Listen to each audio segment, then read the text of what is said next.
Pero, mm,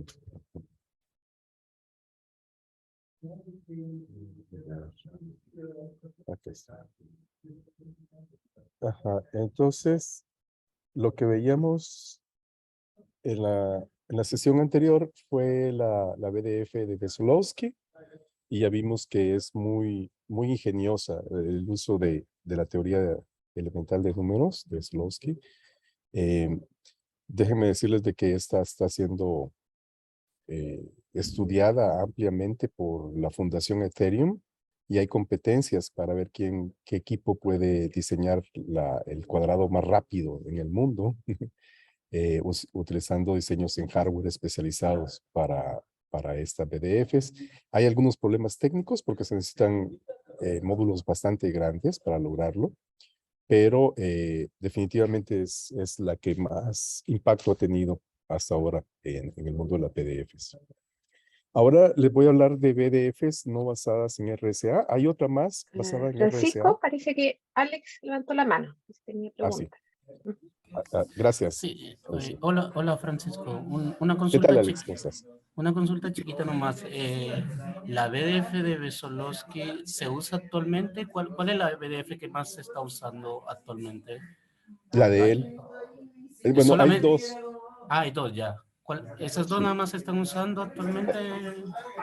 Déjame decirte, la, la aplicación principal son blockchains, ¿verdad?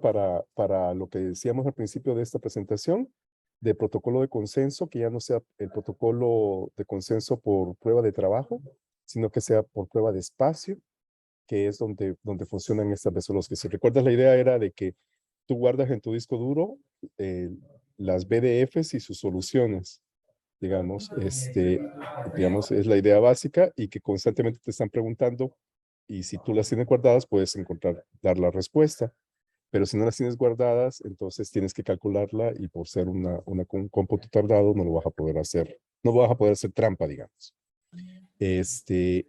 Entonces, ¿en dónde se están usando? A las dos más importantes, decía, la que propusieron Bonnet y amigos en el artículo Semilla, en el artículo del 2018, en Cripto 2018, ahí propuso Bonnet un problema que no es un problema muy criptográfico, y que yo mencionaba, está en algunas transparencias antes, que es basado en invertir polinomios de dos variables, hacer un como GCD para encontrar el inverso de polinomios. El mismo Bonnet reconocía que no era un problema que había sido estudiado ampliamente en la criptografía, pero que ellos tenían confianza de que sí era un problema difícil, y ese lo están usando en la criptomoneda Chia, la que se la da de ser muy verde, ¿no? Esta que tiene en vez de tener un white paper, tiene un green paper, y en vez de tener mineros, tiene granjeros. Bueno, esa moneda Chia usa esa BDF de Bonnet. Pero esa misma fundación, y también Chia tiene una fundación, y también están estudiando la de Vesolowski para pasarse en un momento dado a utilizar la de Vesolowski en vez de usar la que propuso Bonnet. Y Ethereum directamente dijo que solo les interesaba la de Vesolowski. Esas son, digamos, las dos monedas Ethereum. Ethereum no la está utilizando, sino simplemente como parte de su sistema, de su fundación de investigación. Están estudiando la posibilidad en un momento dado adoptarla para un futuro. Sí. O sea que entonces Ethereum está usando la de Bonnet, ¿o no? No. ¿Qué está usando? Ethereum está usando otro protocolo de consenso que se llama protocolo de participación. En inglés se dice Proof of Stake. Es el protocolo de consenso. Ya, Proof of ya, Stake entiendo. es lo que están usando. Se acaban de cambiar. Ellos usaban antes prueba de trabajo. Se cambiaron a creo que todavía no se han cambiado. Están en el proceso de cambiarse a Proof of Stake, pero ya están en las últimas fases. Ha sido un proceso de 2 años de transición. Y están pensando en una tercera transición de Proof of Stake a Proof of Space, en donde entraría la BDF de Vesolowski. Y te iba a mencionar otra, la otra que está mencionada también en esta presentación es Solana. Lo que pasa es que esa Solana usa la BDF basada en funciones hash, que matemáticos y criptógrafos lo ven un poquito con desprecio. Dicen, ese es dijo Lenstra, ese es el diseño trivial. Pero a los de Solana les valió que la opinión, ¿no? Dijeron, la vamos a usar tal cual, la usan y esa es considerada la moneda más rápida de todas las que hay, Solana. Más rápida en el sentido de más transacciones por segundo. Y también están las primeras láminas en que conversábamos sobre eso. Entonces, si cuentan las de Solana, sería Solana, la de Chia y la que están estudiando los de Ethereum. Yo la considero como aplicada pues porque ya están pagando mucho dinero para la gente que desarrolla ese hardware. Ahí hacen competencias, muchas competencias para tratar de determinar cuál es la verdadera velocidad de una BDF en hardware. Porque en hardware es a veces órdenes de magnitud más rápido que el software. Y hay una segunda BDF basada en RSA que es muy importante. Me voy a ir aquí al final, a ver si... no puedo irme. Sí. La segunda PDF de RSA es la de este autor polaco, pero creo que es profesor en Australia, Pietrzak. Pietrzak también es muy bonita su PDF, también está basada tipo RSA, un poquito más complicada la encuentro yo que la de Vesolowski, pero también les recomiendo que la revisen. Aquí no la vamos a ver. Aquí nos vamos, a partir de ahora nos vamos a pasar en las 2 próximas sesiones que tenemos, nos vamos a pasar a ver PDF basadas en isogenias. Muy bien. ¿Tienes la mano levantada, Alex? Ajá. Bueno, gracias. Gracias. No, ya Sí. me quedo. Sí, gracias. Ajá. Entonces, es cuestión, lo que pasa es que yo había cometido el error de no pasarles la presentación, pero creo que ya la doctora Amalia la tiene en su poder, entonces probablemente, no sé si ya la difundiste, Amalia. Sí, les mandé un link, creo que todos lo deberían tener, que lo había puesto en mi página y ahí puse también las clases. Puse en Perfecto. Entonces, lo que acabo de decir, Alex, ahí lo vas a encontrar cuando releas esta presentación. Bueno, entonces nos vamos a donde nos habíamos quedado. Vamos a dar un pequeño repaso a curvas elípticas. De hecho, inicialmente, yo no sé si ya lo comentó la doctora Amalia con ustedes, el tema de este seminario iba a ser isogenias, pero bueno, por motivos del ataque reciente, finalmente nos decidimos más por este PDF, ¿no es cierto, Amalia? Ajá. Entonces, pero no es que las isogenias estén muertas, el que está muerto es SAIC y SIDH, pero las BDF siguen otras posibles aplicaciones de isogenias para firmas y para BDFs y otras, pero digamos yo me gustaría destacar estas dos, esquemas de firmas y esquemas de BDFs utilizando isogenias. Entonces, por eso voy a hacer una revisión en estos momentos de algunos conceptos básicos de curvas elípticas. Recuerden que un famoso matemático dijo que de curvas elípticas se podía hablar al infinito y dijo, no estoy bromeando, endlessly, dijo él. Y eso es curvas elípticas y aparte de isogenias también se puede hablar mucho. Aquí se lo voy a tratar de resumir en muy pocas transparencias. Si tienen preguntas me dicen y si se las puedo contestar con mucho gusto y con ese, como se dice en inglés, disclaimer, ¿verdad? De que realmente solo es un resumen de algunos conceptos básicos. Para empezar en isogenias hablamos de modelos de curvas elípticas y el modelo más utilizado en el caso de las isogenias es el modelo de Montgomery, no el de Weierstrass, para los que habían visto curvas elípticas de una manera más clásica.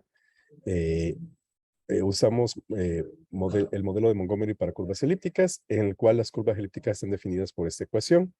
Es una ecuación, como ustedes saben, cuadrática en Y y cúbica en X. Estas B y A son constantes. Lo que se pide es que la curva elíptica se defina para propósitos criptográficos. Se pide que la curva elíptica esté definida sobre un campo finito. Ese campo finito suele ser una potencia de un primo, entonces por eso no le decimos FP, sino que decimos FQ, donde Q es P a la algo, ¿no? P a la K minúscula, por ejemplo. Las constantes habitan en el campo finito. Entonces se pide en el modelo de Montgomery que A al cuadrado sea diferente de 4 para que la curva elíptica esté bien definida y que B sea diferente de 0. Esas son las condiciones que se piden en este modelo. El conjunto de puntos que satisfacen esta ecuación, junto con el punto al infinito, definen un grupo abeliano, y se tienen ciertas propiedades. Por ejemplo, que si un punto X, Y está en la curva, también lo está el punto X, menos Y, donde el menos sería el menos en el campo finito, ¿verdad? Y o sea, el inverso aditivo en el campo finito. Y este punto, X menos Y, se considera el inverso de X, Y, en el sentido de que si yo sumo ambos, me dan el punto al infinito, y el punto al infinito es el que actúa como 0. No sé si puedo presuponer, Amalia, de que todos tienen, o si me pueden decir ustedes, todos están familiarizados con curvas elípticas. Esto que estoy diciendo es muy básico. Yo creo que puedo dar fe de que algunos sí, no sé si todos. A Brian y Cristóbal no sé mucho de su formación, así que quizás ellos puedan Ok, comentar. entonces yo creo que si tienen paciencia los que ya saben los de curvas elípticas, creo que vale la pena, porque no es de todas maneras muy largo, son unas 6 transparencias. El punto al infinito actúa como el 0, entonces es un 0 muy especial porque es un punto al infinito. Eso créanmelo para los que no han visto curvas elípticas. En un principio, cuando fueron propuestas para la criptografía, eso fue en el año 1985, por el profesor Neil Koblitz y el profesor Víctor Miller. Un problema fundamental para poder hacer criptografía con curvas elípticas era poder saber cuántos puntos satisfacían la ecuación. Si ustedes lo piensan, dado que hay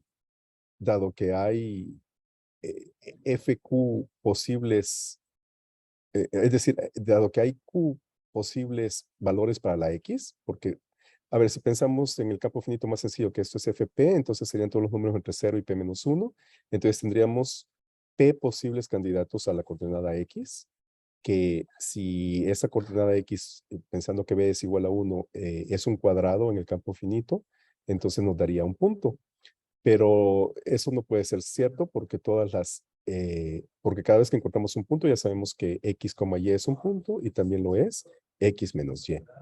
Eso significa que tenemos el número de puntos que van a estar en una curva elíptica va a estar muy relacionado con el tamaño de los elementos en un campo. Y eso se dice de una manera más formal con el teorema de Hasse, que es un teorema muy celebrado de curvas elípticas, en el que nos dice, esta es la notación para decir la cardinalidad del grupo abeliano, el grupo que está definido en esta curva elíptica, que a su vez está definida sobre este campo finito FQ. Entonces, el número de puntos que tiene esta curva elíptica es igual a Q más 1 menos T, donde T se le conoce como la traza de Frobenius. Entonces, este T está acotado, la traza de Frobenius siempre es menor o igual que 2 veces la raíz cuadrada de Q. Es decir, que la cantidad más grande de puntos que podemos tener es Q más 1 más 2 veces la raíz de Q. Pero como escogemos Q de tamaños criptográficos, es decir, Q puede tener fácilmente más de 100 bits, normalmente tiene del orden de 256 bits, entonces la raíz cuadrada es considerada como un microbio, o sea, este factor de menos t es considerada un microbio, y realmente básicamente el número el número de puntos que habitan en una curva elíptica es aproximadamente Q más 1, es decir, es aproximadamente Q, es decir, el número de elementos en el campo finito es también aproximadamente el número de puntos en la curva elíptica. De hecho, para las curvas que vamos a estudiar acá, que son las curvas súper singulares, porque son las que nos interesan para este tipo de criptografía, primordialmente, se tiene que la característica de FQ, es decir, P, si esto es una potencia de primo, debe dividir a la traza.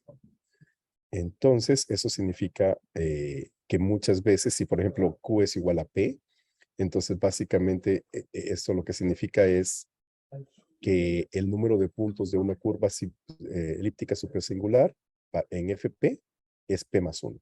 Es una definición de una curva supersingular. Es un nombre que tiene su explicación, Pero ahora modernamente cuando estudiamos curvas elípticas solo hay de dos tipos de curvas elípticas, las ordinarias y las supersingulares. No hay una curva elíptica singular, solo hay ordinarias y supersingulares, excepto algunas definiciones un poco más exóticas, pero para propósitos de este curso sí vamos a pensar. Después definimos una proyección, un mapa, que es una isogenia, que es un mapa racional no constante. Cuando decimos que es un mapa racional, queremos decir que se puede expresar como polinomios en dos variables, en la variable X y la variable Y.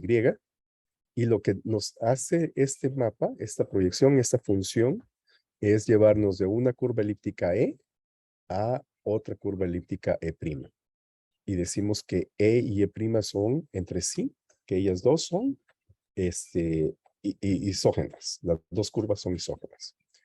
¿Qué significa esto? Entonces, significa que yo puedo tratar cualquier punto que habita en esta curva E, un punto con coordenadas X, Y, lo puedo traducir a otro punto que ya va a estar en E', que va a tener estas coordenadas. Φ1, X, Y, y Φ2, X, Y, donde Φ1 y Φ2 son polinomios racionales. Racionales en un cociente. Este es un grupo homomórfico, entonces esa es una propiedad que vamos a aprovechar. También otra propiedad interesante es que si la curva E tiene n puntos, su curva isógena también va a tener esos mismos n puntos. Si E es ordinaria, E' va a ser ordinaria, la curva imagen va a ser ordinaria. Si E es supersingular, la curva imagen también va a ser supersingular, que es lo que se dice acá. Que si es supersingular, solamente si E' también es supersingular. El grado de una isogenia es el grado del mapa racional para la coordenada X. Es decir, del polinomio que define a esa coordenada X, a la imagen de esa coordenada X. Pero hay una manera más fácil de definir el grado de una isogenia para los propósitos de esta clase, que es lo que voy a decir un poco más adelante. Aquí se dice, supongamos que tenemos una curva elíptica y que tenemos un punto P que habita en esa curva elíptica, ¿verdad? Y que ese punto P tiene un orden M. El orden de un punto es las veces que tengo que sumar ese punto consigo mismo, P más P más P más P, M veces, hasta que ese punto me devuelve la identidad, que es el 0. Entonces, existe una curva elíptica. Si tenemos estas condiciones de este bullet, entonces podemos decir de que hay una curva imagen E' y un mapa, una isogenia Φp. Vean ustedes que el subíndice es P, tal que el kernel de esa isogenia, Φ de P, denotado con esta notación matemática, K igual al grupo generado por P, es decir, a todos los puntos que puedo llegar a través de P, sumándolo consigo mismo, es decir, ahí estarían P, 2P, 3P, 4P, 5P, hasta llegar a M menos 1P, y de ahí MP, que es el 0, el infinito. Entonces, ese conjunto de puntos forman el kernel de la función, que significa que si yo evalúo la función, lo que dice acá, ¿no? Si yo evalúo la isogenia en el punto Q, eso me va a dar el 0, siempre que Q pertenezca a su grupo formado por P. Y nosotros decimos de que esto forma el kernel de la isogenia, y se escribe que la curva imagen que vamos a encontrar, E' se escribe con esta notación, que es la curva elíptica E partida, decimos no dividida, sino partida por el kernel formado por este punto P, por el subgrupo del punto kernel, que es este de acá. Y entonces, si lo vemos en una imagen, significa que a una isogenia hay que darle dos entradas, que sería la curva elíptica y el punto kernel, el punto P, y lo que nos devuelve como salida es una curva elíptica, pero la imagen, o sea, nos devolvería E', Y nos devolvería también la isogenia, el mapa que nos lleva de E a E'. Ujú. Aquí, cuando yo digo que la entrada es una curva elíptica, aquí quizás ustedes están pensando a qué se refiere Francisco cuando dice que la entrada es una curva elíptica. Exactamente, ¿qué le doy de entrada? Y lo que vamos a dar de entrada es algo que nos describa la curva elíptica. Y tenemos dos opciones. Una opción para dar esa entrada es, me voy a regresar unas láminas. Una opción para describir una curva elíptica es dar las dos constantes A y B. Porque vean ustedes que con estas dos constantes es como yo defino a la curva elíptica, claro, suponiendo que el campo finito ha sido fijado. Entonces ya tengo a FQ fijo, dado que ya decidí en qué campo finito voy a estar trabajando, entonces ya solo tengo que especificar cuánto vale A y cuánto vale B para especificar a la curva elíptica. Entonces, si lo están pensando como un algoritmo, entonces lo que habría que dar aquí a la entrada es esas constantes de la curva elíptica y el punto kernel. Y del punto kernel, ¿cómo lo escribo? Pues recordemos que un punto no es otra cosa que la coordenada X y la coordenada Y del punto que satisfacen la curva elíptica. Entonces hay que dar cuánto vale X y cuánto vale Y de ese punto P. O sea, si lo escribo, sería para especificar un punto, o sea, aquí donde dice curva elíptica, probablemente lo que tengo que mandar es la constante A de esa curva y tengo que mandar la constante B de la curva. Las cuales, recordemos, lo recalco, pertenecen al campo finito donde ha sido definida la curva, que en estas láminas estamos diciendo que es el campo finito F de Q, ¿verdad? O F subíndice Q. Esta es esta entrada que está de este lado. Tengo preguntas. Voy para allá. Solo déjenme terminar esta explicación. Esta es esta entrada de este lado. Y del lado del kernel, ¿qué es lo que le tengo que dar a las fórmulas? Tengo que darle el punto P. Pero el punto P, ¿cómo se especifica? Bueno, pues es un punto P, que es el punto kernel, que vamos a utilizar para generar a la curva, a la isogenia. Y entonces este punto P tiene una coordenada X, que normalmente se pone la notación X subíndice P, y tiene una coordenada Y. Entonces especifico el punto como X, YP. Esta es la versión básica, porque después se trabaja en algo que se llama coordenadas proyectivas, y entonces sale una tercera coordenada, que es una coordenada Z, pero después aprovechando que es Montgomery, resulta que la Y se puede omitir, entonces el punto se describe como XP en proyectivas. Lo voy a escribir porque es un poco raro cuando se dice, pero así es como se trabaja. Solamente puedo trabajar con el punto XP, o sea, con la coordenada XP, y la Y la omito. Pero pues, y así podría trabajar, pero por cuestiones y por eso nos gusta mucho el modelo de Montgomery, pero por cuestiones de eficiencia le agrego una tercera coordenada que es Z, la coordenada Z, y entonces esos son los puntos que normalmente se trabajan en implementaciones eficientes de isogenias. Eso no pretendo que explicarlo con más detalle aquí porque nos tomaría tiempo y realmente no lo vamos a necesitar para entender cómo funcionan las PDF de isogenias. Ahora sí voy para sus preguntas. No hay preguntas. Ajá. Entonces, son comentarios. Ajá. Entonces, sí. Entonces, esa es la situación que tenemos para describir una curva elíptica, pero vamos a ver que tenemos opciones. Déjenme explicarles un poco más adelante cómo lo hacemos.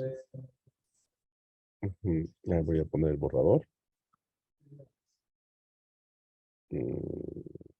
Borrador.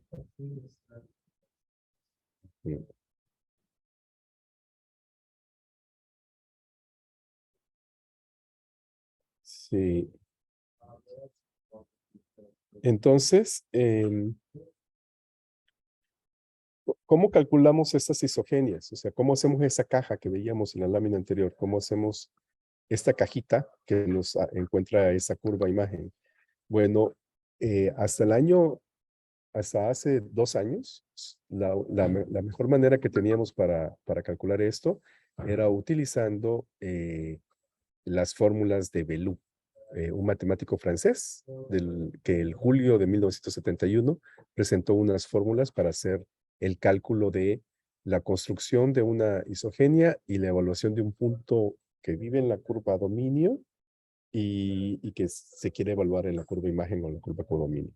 Entonces, estas fórmulas de Belou son consideradas como tradicionales y costaban 6L operaciones de campo. ¿Quién es L? L es el grado de la isogenia. Y eso es algo que se me olvidó comentar acá atrás, que cuando construimos una isogenia usando un punto kernel, entonces el grado de la isogenia es la cardinalidad de este punto, de ese subgrupo, perdón. Y la cardinalidad de ese subgrupo es su orden. Y el orden estamos suponiendo que es M. Entonces, esa sería una manera de construir una isogenia de grado M, lo que se describe acá. O grado L, si ustedes le quieren poner esta caligrafía de una L caligráfica. Entonces, si el punto es de grado L y no de grado M, entonces esto calcularía una isogenia de grado M, de grado L, ¿verdad? Usando este punto kernel P que tiene un orden L. Entonces, y la forma de construir esta caja que está acá es la forma tradicional, era usando fórmulas de Belou, las cuales tenían un costo, si el punto tenía un orden L, entonces tenían un costo de 6L. Aproximadamente se iban a hacer 6L multiplicaciones. Sin embargo, ¿qué pasó? Llegaron unos criptógrafos muy connotados, muy famosos, casi un Dream Team se formó aquí, el profesor Dan Bernstein es la B, la F es Luca De Feo, la L es un tesista doctoral de ellos que ya se graduó, que se llama Leroux, es su apellido, no me recuerdo su nombre, y Ben Smith, un estimado criptógrafo, todos ellos muy respetados, un criptógrafo de Australia que está en Francia.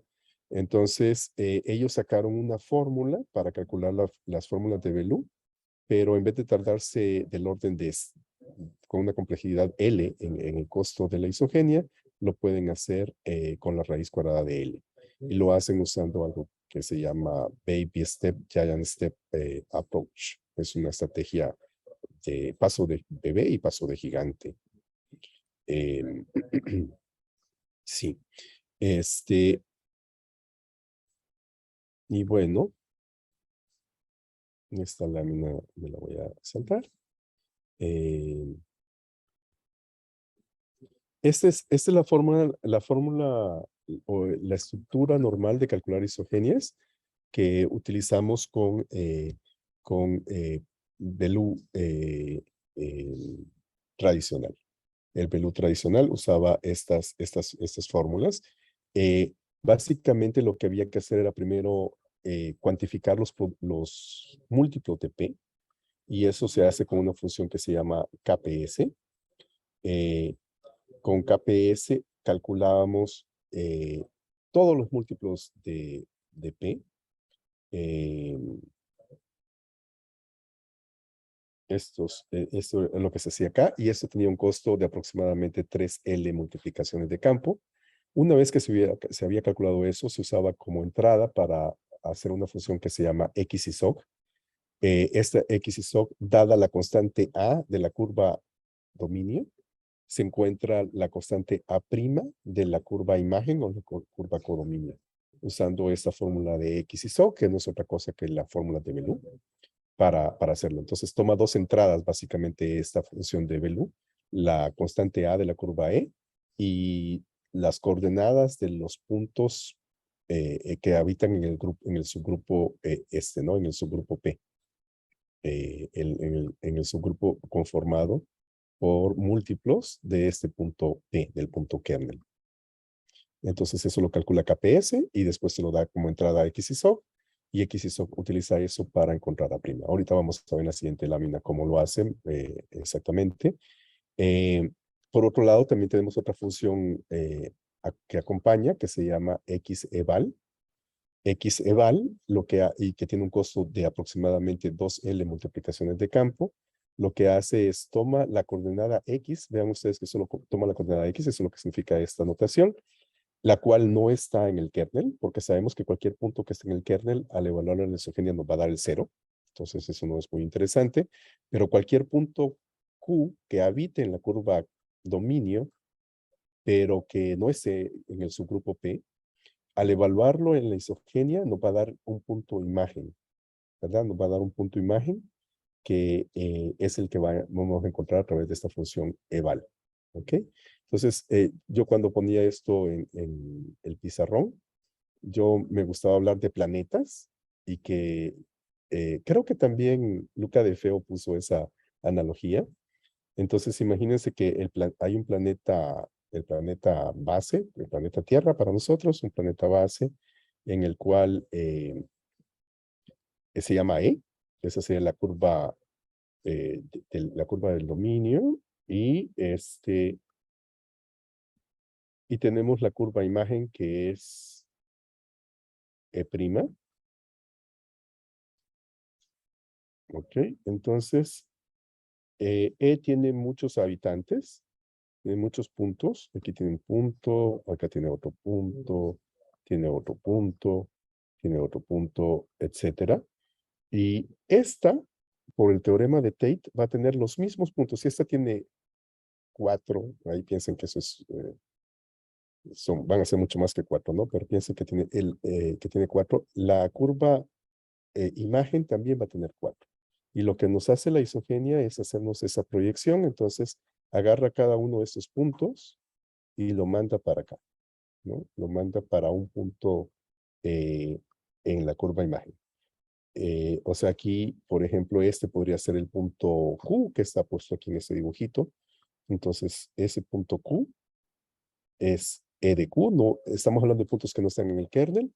Y eso van a dar a un punto imagen que está de este lado, que lo puedo interpretar como, pues, en la proyección esta que acabo de calcular, phi, evaluada en el punto Q. Entonces a eso le llamamos evaluar una isogenia. Y en cambio, aquí cuando hablamos de construir una isogenia, es la notación que usamos nosotros de construir una isogenia, no necesariamente le gustan mucho los matemáticos, la curva recuerden que está especificada con una constante A, y entonces el chiste es encontrar en la curva E' la constante A'. Vean que aquí me he olvidado olímpicamente para los que tengan ojo de cóndor, ¿verdad? En Chile iba a decir ojo de halcón, pero en Chile sería ojo de cóndor. Para los que tengan ojo de cóndor, vean ustedes de que realmente habíamos dicho que una curva elíptica estaba especificada por dos constantes, A y B. Pero las fórmulas de Bellew trabajan muy bien con Montgomery, de tal manera que esa segunda constante no se necesita. Con una sola constante se puede especificar perfectamente la curva y entonces nos quedamos solamente con una constante, que es la constante A. O sea, todos estos son detallitos, a lo mejor un poco demasiado detalle para lo que les quiero decir, porque pues solamente son importantes cuando uno ya está interesado en implementar esto, por ejemplo, en software o entender perfectamente los algoritmos. Pero eso es lo que está pasando. ¿Dónde están aquí los puntos kernel? O sea, los múltiplos de P, 2P, 3P, 4P, hasta llegar a L-1P y después a LP, que es el 0. Bueno, pues esos puntos son los que sí están en el subgrupo, y los puntos que estén en el subgrupo, resulta que, lo voy a poner aquí en verdecito, digamos los puntos que habitan en el kernel, y entonces recuerden, está el propio 0 acá.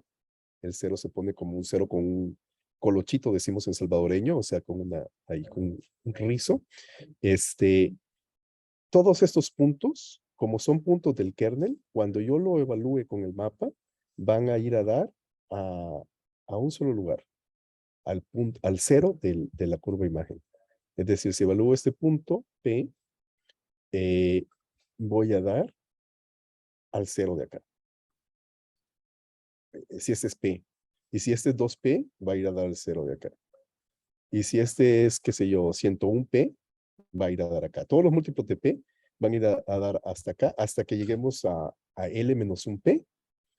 Todos esos van a dar a este 0 y finalmente el 0 va a dar también el 0. Eso significa que una isogenia no es una biyección. Atención con eso. A menos que estemos en la cerradura algebraica, pero bueno, eso ya son cosas más esotéricas. Pero si no, no puede ser una biyección por lo mismo de que todos los puntos del kernel van a dar a la identidad en el lado de la curva imagen. ¿Ok? Entonces, dicho lo cual, nos movemos de aquí. Déjenme borrar todo esto. Y esas eran las fórmulas tradicionales para calcular isogenias que usábamos antes de que llegaran a revolucionar esto que se había usado por más de 50 años. Bernstein, Luca de Feo, Leroy y Smith. Muy bien. Entonces nos seguimos adelante.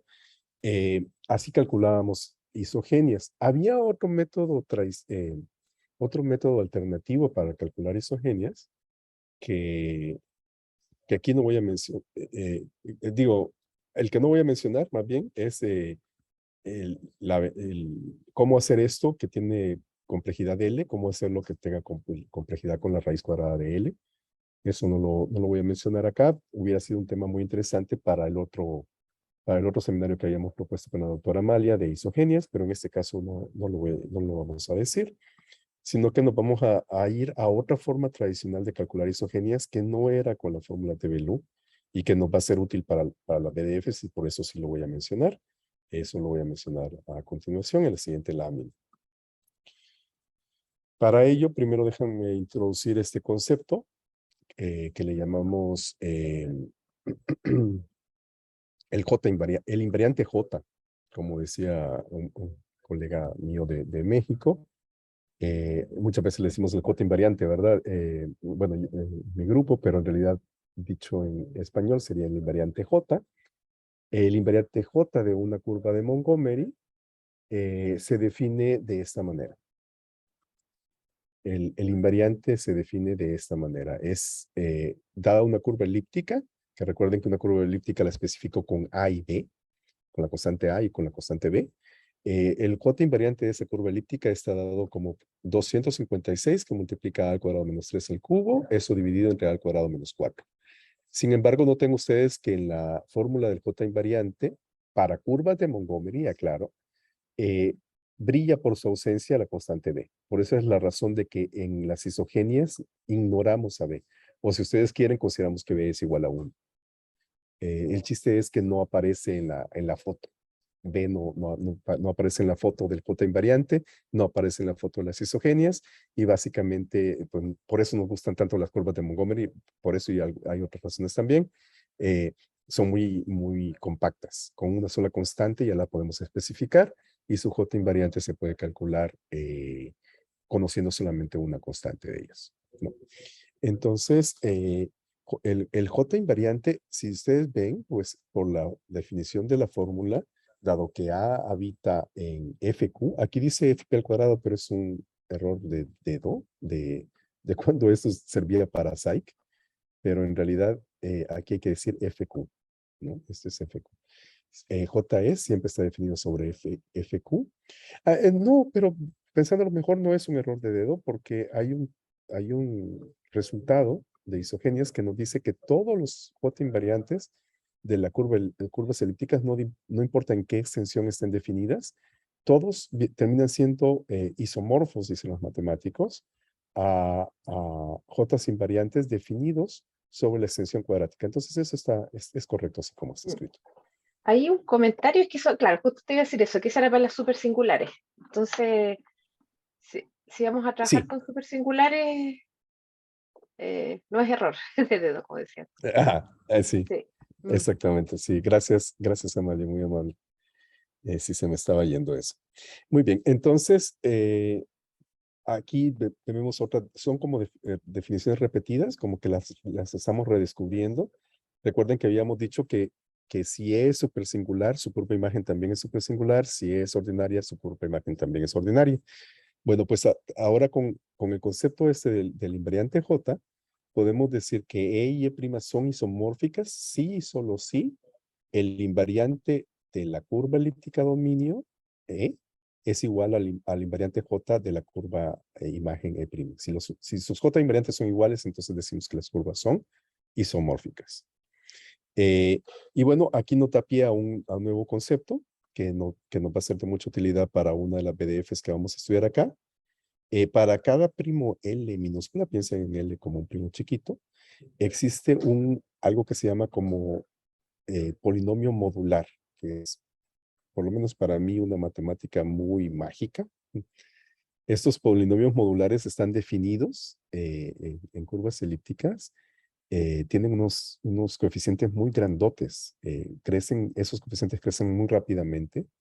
Son unos polinomios modulares que están definidos sobre los enteros, es decir, que sus coeficientes son enteros, y están definidos en dos variables, X mayúscula y Y mayúscula. No, nada que ver con las de la curva elíptica, así que simplemente consideren que son polinomios de dos variables, X mayúscula y Y mayúscula, y que sus coeficientes son enteros, pero son coeficientes bastante grandes.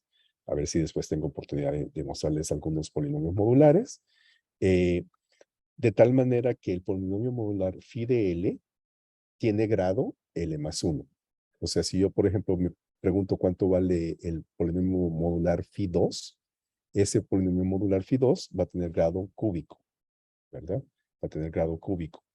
Y entonces esto nos dice que dos isogenias de grado L, que dos curvas elípticas son isógenas de grado L, dos curvas elípticas E y E' son isógenas de grado L, sí y solo sí, aquí viene otro sí y solo sí.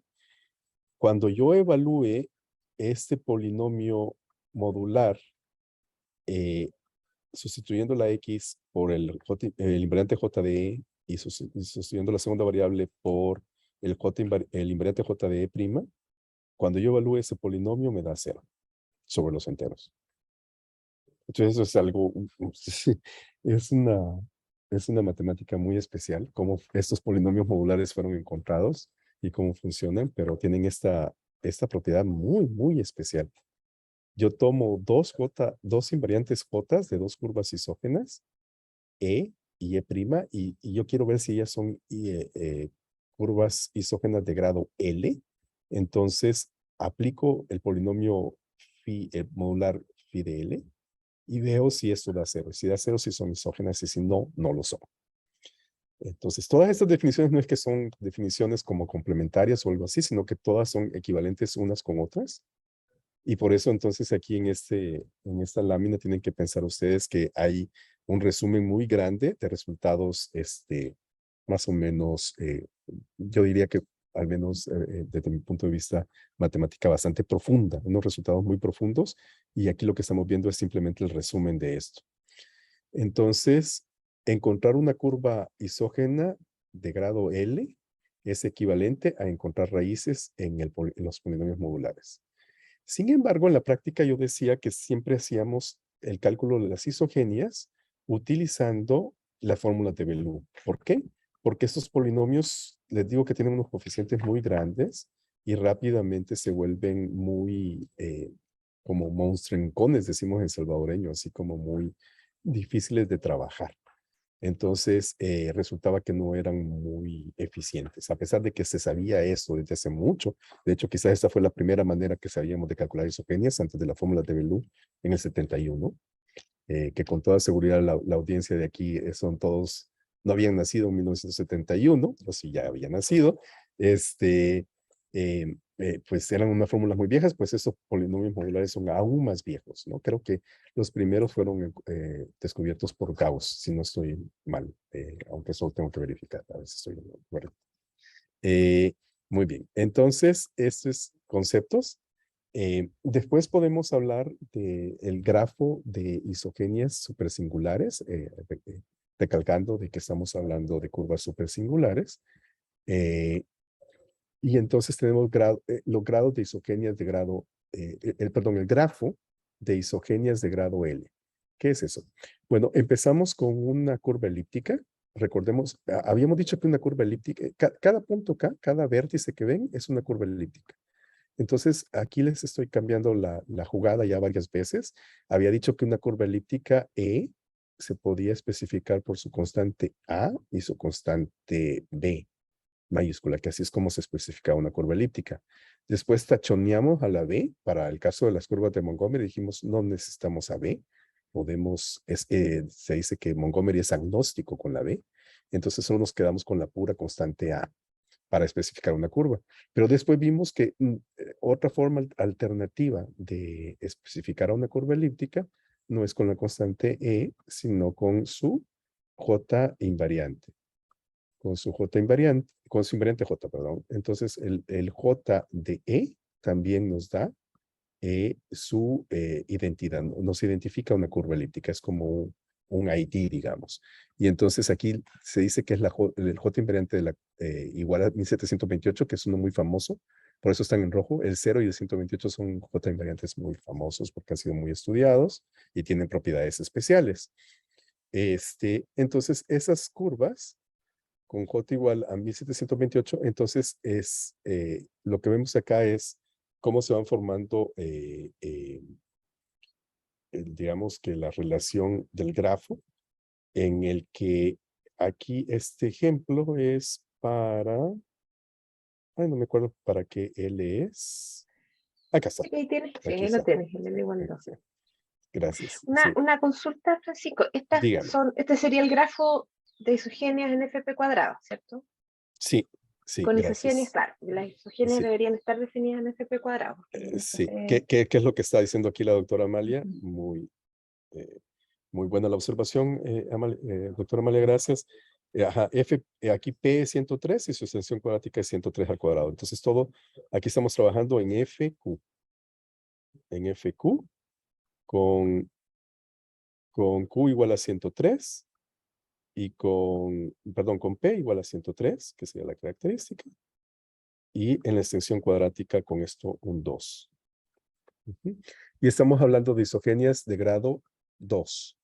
Es decir, que son puntos, los puntos kernel se caracterizan por tener P y 2P, el siguiente múltiplo, ya ese se vuelve el cero con colochito, como decimos en salvadoreño, así con este rizo. Y entonces son los dos puntos que estarían habitando en el subgrupo, en el kernel P. ¿Se acuerdan que aquí había un subgrupo P? Estaría conformado solamente por dos elementos, por P y 2P, para isogenias de grado L. Entonces, las fórmulas de Bellot son especialmente sencillas para este caso. Y entonces aquí tenemos que la curva J igual a 94 es isógena con la curva J igual a 1728. Entonces aquí esa sería una curva E y una curva E'. Estoy pensando que dije algo mal y que es importante en la lámina anterior, así que déjenme ir rápidamente a la lámina anterior. Sí, esto creo que no sé si corrijan, que quizás se fijaron ustedes y cometí el error y no me corrigieron, pero esto creo que lo dije mal o me quedo con la idea de que lo dije mal. Acá, en este sí, solo sí, creo que lo dije mal. Recuerden ustedes que cuando dos curvas elípticas tienen el mismo J invariante, entonces no decimos que son isógenas, sino que decimos que son isomorfas. Eso es una diferencia muy importante. Nada parecido creo a lo que dije. Sí, no, pero lo comentaste, porque tú decías isomorfa. Sí. Ajá, ajá. Si el Sí único dije detalle, isomorfa. quizás, Ajá, claro, que es siempre que uno, cuando dice isomorfa, claro, no dice dónde. Cuando lo dice así. Entonces, claro, como que en estricto rigor uno debería decir en la clausura algebraica, pero en el mundo super singular nos olvidamos de la clausura algebraica y se devuelve y todo no, FP cuadrado. Claro. exacto. Sí, gracias. Sí.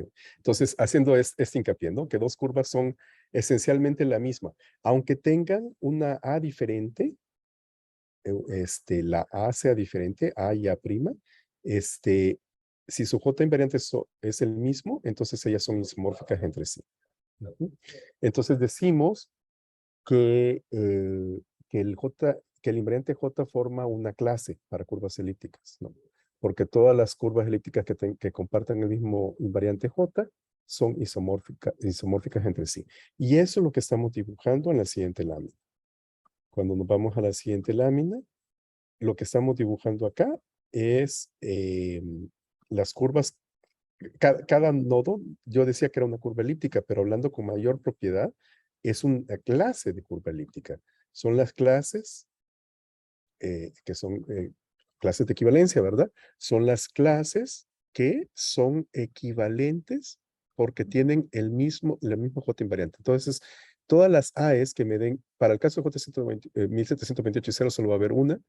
No es cierto. Sí pueden, son una familia también de curvas y también estas son familias de curvas que comparten el mismo J invariante. Pero resulta que las curvas que tengan J igual a 94 y por ejemplo J igual a 95 más 39i, esta que está acá, recuerden que el invariante J está definido en f al cuadrado, así como lo estamos viendo acá. Estas dos curvas son isógenas de grado 2 cuando están definidas sobre este campo finito f de q 103 al cuadrado. ¿Ok? Entonces nosotros podemos formar este grafo de curvas isógenas y eso nos da motivo a toda una rama de la criptografía que hasta hace menos de un mes era súper floreciente, considerada el mejor candidato para ser postcuántico y todos los piropos se los llevaba, especialmente los que somos yo corazón curvas elípticas, y decíamos, esta es la criptografía buena, hasta que llegó un ataque devastador que se mete en género 2 y destruyó los candidatos que habían para intercambio de llaves para hacer un Diffie-Hellman postcuántico. Pero está basado en la idea de este grafo, porque la idea sería, ¿y si yo empiezo desde esta curva, digamos esta que está en rojito, y empiezo a caminar de manera aleatoria, y camino y camino? Recuerden que el tamaño de este grafo va a ser gigantesco. Aquí no es gigantesco porque el primo es muy chiquito, son 103, el primo 103. Pero si piensan en un primo lo suficientemente grande, el grafo va a ser bastante grande. ¿Qué tan grande? Está señalado acá. Es que aquí está sumarizado muchos resultados. El tamaño del grafo, lo que le llaman el diámetro del grafo, dicen los de teoría de grafos, es aproximadamente P entre 12, muy, muy cercano a P entre 12, de hecho. Entonces, si tengo un primo que tiene, por ejemplo, 256 bits, entonces este grafo, el número de nodos que va a haber en ese grafo, va a ser aproximadamente un número de 254 bits. O sea, una locura, un montón de curvas, de clases de curvas elípticas, todas conectadas entre sí. Y la idea de la criptografía basada en isogenias, la mayoría de ellas es, arranco una curva elíptica de una manera secreta, empiezo a navegar, ¿verdad?